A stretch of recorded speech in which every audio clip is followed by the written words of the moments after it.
I should say the human rights situation in Uganda is normal.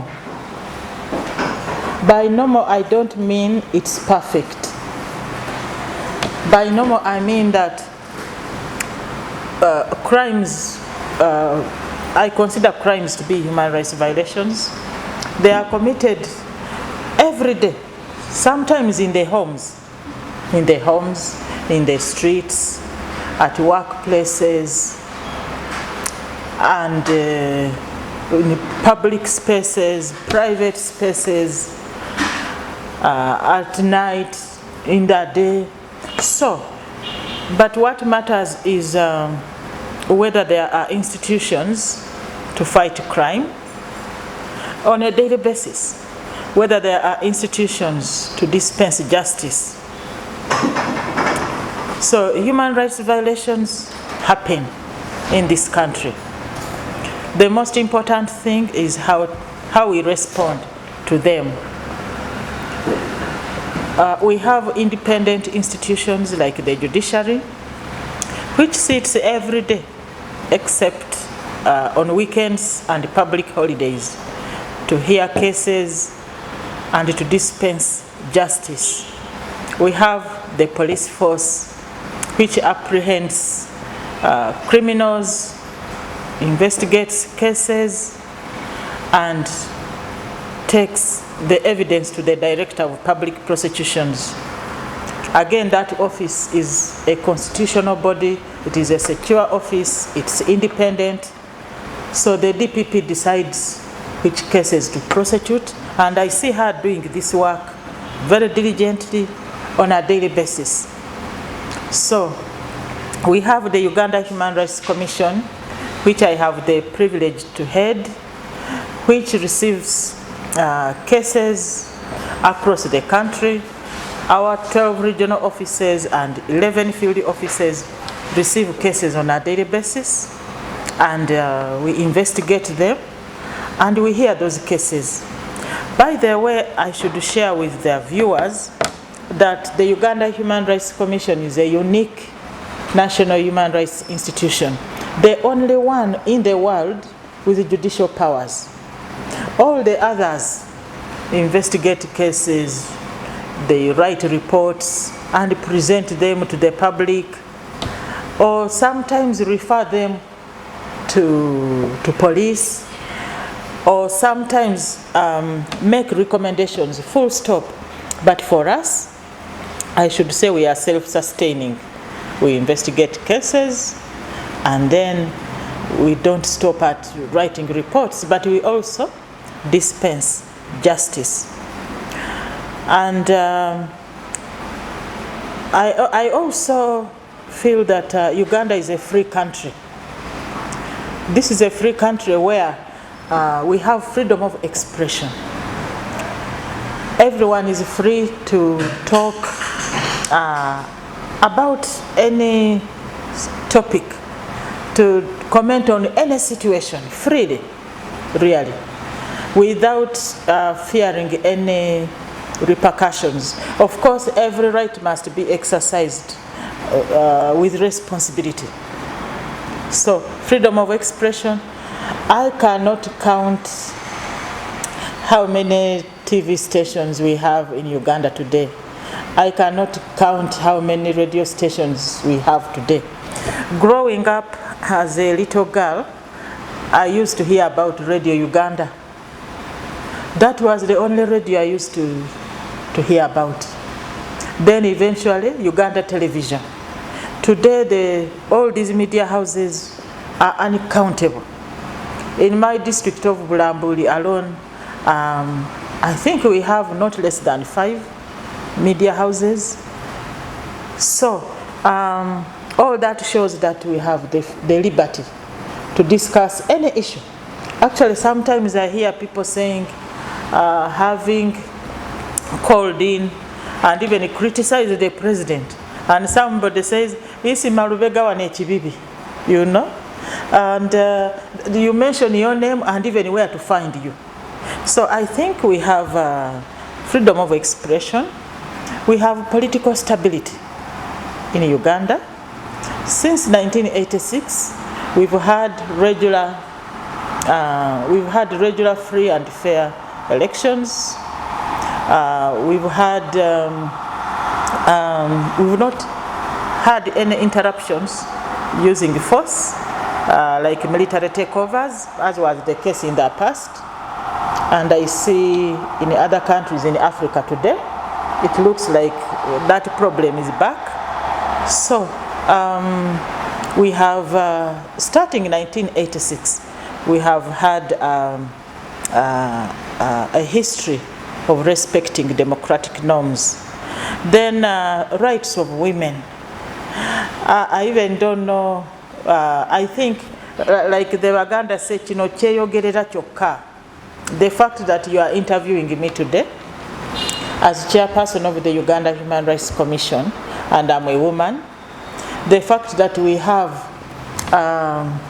the Vice President of Uganda is a woman, the Prime Minister is a woman, the Speaker of the National Assembly is a woman. These were deliberate policies put in place by government to promote women, to take us out of the curtains, the kitchens, and put us at the forefront. You know, I've been around, unlike many of you. I used to hear the ruling party then was the Uganda People's Congress. The highest ranked woman in that party was Honorable Cecilia Ogwal, and she was Deputy Secretary General, and she was the only one in the executive of that party. There was not a single woman in the cabinet. So, but today, I mean, what a change.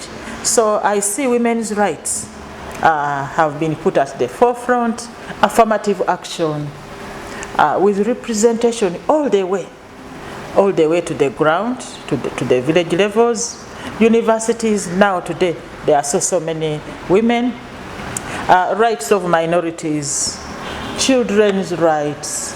We are now addressing the issue of child labor, issues of human trafficking. We are fighting them, and like I said, human rights issues will always emerge, but what happens is how do you respond?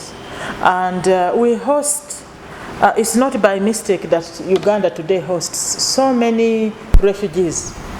When you look at the size of our country, I think we still maintain that welcoming stance towards refugees and asylum seekers, those who are running away from places of conflict. They come to Uganda from across the region. So it's not by mistake that they choose Uganda. We are overall a peaceful country, although once in a while we suffer terrorist attacks and vicious terrorist attacks. Again, there may be security or intelligence lapses here and there, but overall, we are a peaceful country. And as is said, under the international conventions, enjoyment of human rights, full enjoyment of human rights will be realized progressively. It cannot happen instantly. And talking about that, Uganda is part of what I call civilized nations. We are part of the international community. We have signed and ratified all the important human rights instruments like the Convention on Elimination of Discrimination Against Women, the Convention on the Rights of the Child, the Covenant on Civil and Political Rights, the Covenant on Economic, Social and Cultural Rights, and so many others. Conventions on the rights of people with disabilities. So we are part of the international community, and periodically we are assessed as a country. internationally on how we are performing on given human rights. As I speak now, I think there is a team which has been in Arusha. This team went to talk about the situation of human rights in Uganda. We were being reviewed by the African Commission on Human and People's Rights.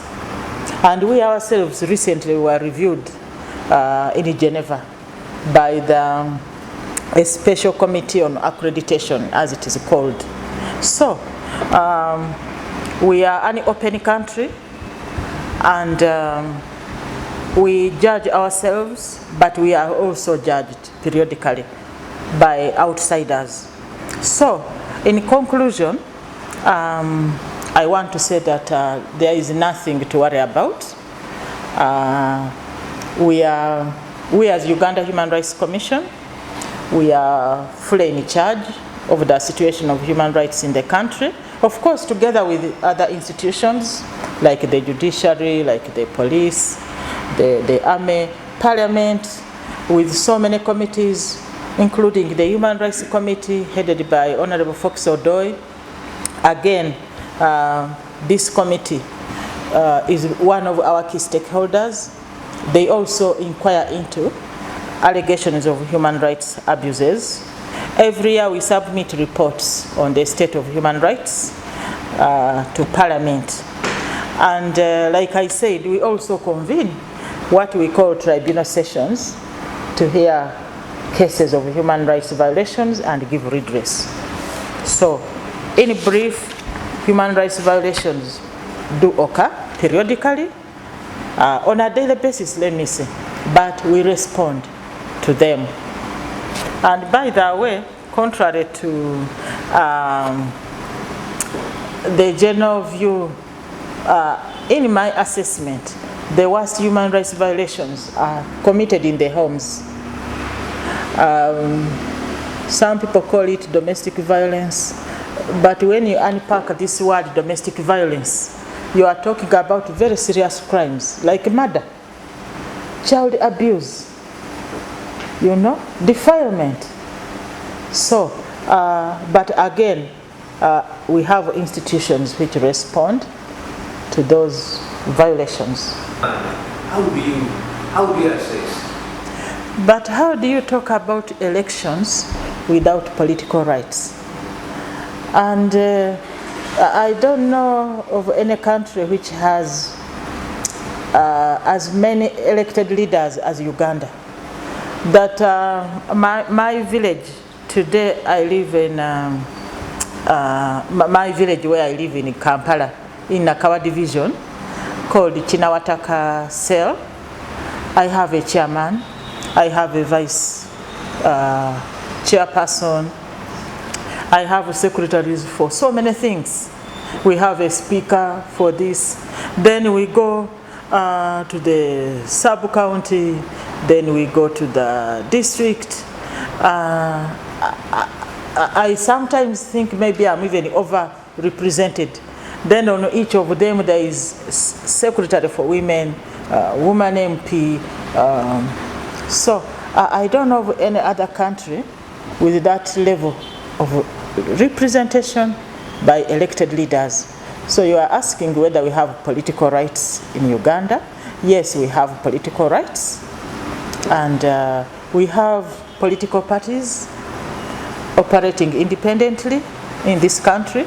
I don't know, I haven't checked with the Electoral Commission to see how many they have registered so far. And some are represented all the way in Parliament. So, true, we have political rights in Uganda. Why I have asked that question is